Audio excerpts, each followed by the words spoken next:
Perguntas e respostas. Primeira, temos que confirmar todos os métodos para auditoria? Quais casos são necessários? Toda pergunta, ela deve ser pensada para a execução da sua resposta. Então, qual é o primeiro lugar que vai nos ajudar a buscar respostas? O primeiro lugar que eu busco é na própria 17.025. Então, vamos lá entender o que ela fala sobre isso. O requisito 7215 diz o seguinte: o laboratório deve verificar se é capaz de realizar métodos adequadamente antes de implantá-los, assegurando que possa alcançar o desempenho requerido. Já temos uma resposta aí, né? Ou seja, antes de implantar um método, a gente deve verificar se a gente é capaz de executá-lo com precisão e exatidão. E aí, continuando o requisito, devem ser retidos registros da verificação. Se o método for revisado pelo órgão emitente, a verificação deve ser repetida na extensão necessária. Ou seja, se você, laboratório, possui esses registros da implantação inicial do seu método, e nesse momento você tem os mesmos pessoais, os mesmos equipamentos, os mesmos tipos de reagentes, as calibrações dos equipamentos mantêm-se estáveis, ou seja, todo aquele ciclo necessário para executar uma medição, né, pessoal, equipamento, reagente, vidraria, se tudo isso mantém-se estável, se tudo isso é o mesmo da época da implantação, não é necessário fazê-lo novamente. E esses registros da implantação inicial devem ser apresentados na solicitação do atendimento a esse requisito. Esse complemento que diz aí no final do requisito, né, se o método for revisado pelo órgão emitente, a verificação deve ser repetida na extensão necessária, se essa alteração, né, essa adequação do órgão emitente, ela sofrer alteração na execução da medição, ou no tipo de reagente utilizado, ou em algo que possa influenciar no seu resultado final. Então, em resumo, se você é um laboratório estável com tudo aquilo que é necessário para a execução da sua medição e demonstrou que isso se mantém estável, não é necessário fazer essa confirmação para a auditoria.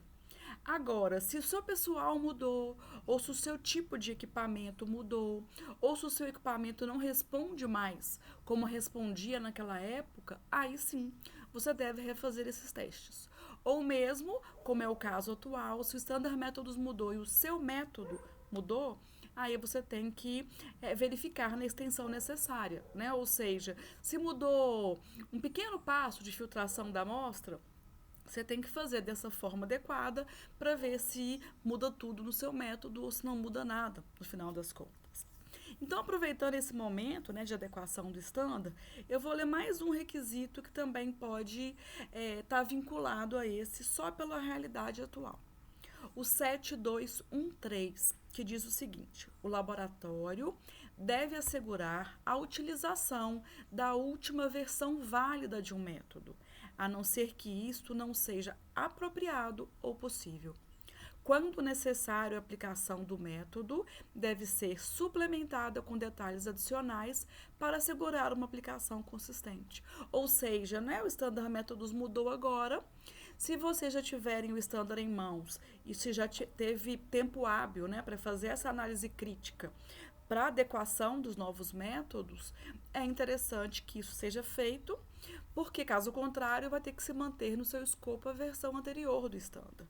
Né? E se você usa equipamentos, reagentes ou vidrarias ou algo um pouco diferente ou que tem que ser suplementado com informações, deve ser relatado no seu procedimento. Né? Então, vou dar um exemplo que eu sei que é típico, que é o ensaio de óleos e graxas pelo método de Soxhlet, que o Standard cita 4 horas de de processo de destilação e alguns equipamentos sugerem de 1 a 4 horas, né? Então, esse de 1 a 4 modifica aquilo que o standard preconiza, porque ele preconiza 4. Então, essa informação complementar tem que estar no seu procedimento. Aproveitando esse item, tem uma nota, vamos dar uma lidinha nela?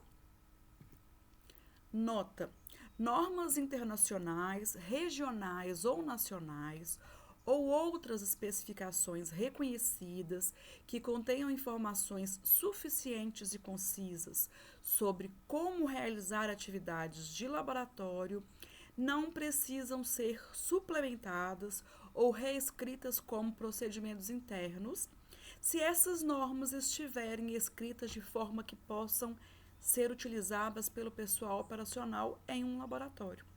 Pode ser necessário fornecer documentação adicional para etapa opcionais no método ou detalhes adicionais. Ou seja, se a norma que vocês usam para execução de um ensaio, ela está completamente seguida, do início ao fim, todo mundo compreende, não tem que ter um procedimento interno para isso. Que no caso do Standard Métodos, provavelmente não se aplica porque ela está toda em inglês e aí todo mundo do laboratório deveria compreender o inglês para não ser necessário um procedimento adicional, ok? Até aí, temos alguma pergunta? Ficou claro essa resposta? Vocês querem, né, ampliar a discussão dessa pergunta que foi feita? O importante é a gente pensar que a gente tem que continuar pensando, né? Toda pergunta, após ser respondida, pode gerar outra pergunta, ou uma consideração, ou um complemento. Me fala aí. Grande abraço.